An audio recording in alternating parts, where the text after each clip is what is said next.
two characters riding a Bay Area rapid transit subway car at 4:30 in the morning from the airport to their homes.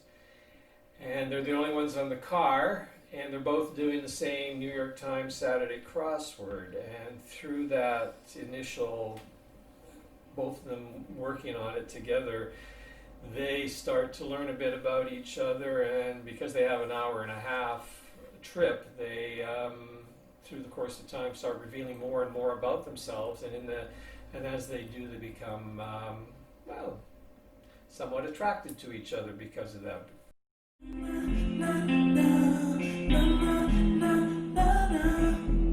She's somebody who has been fairly serious in life, she's organized, she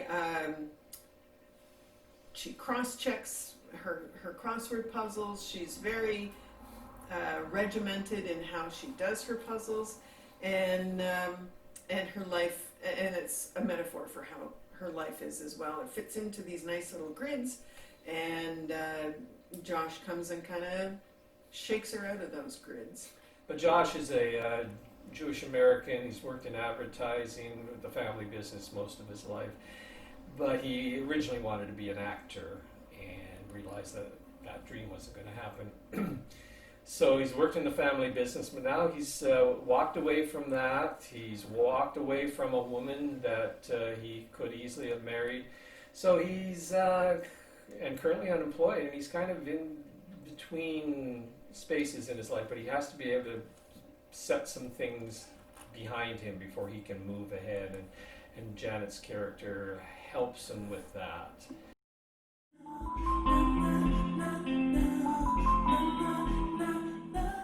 Well, it's no fun rehearsing if we're indoors, which we have been, and having to wear a mask makes it very difficult to enunciate, get enough air for your lines, and think at the same time.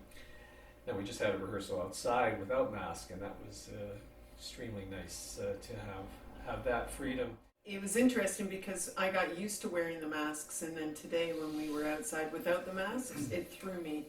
So I was having difficulty with lines that I'd never had difficulties with before. So I imagine that will all change again when we get to the venue. Mm-hmm. I could actually hear you. Wow. What a concept.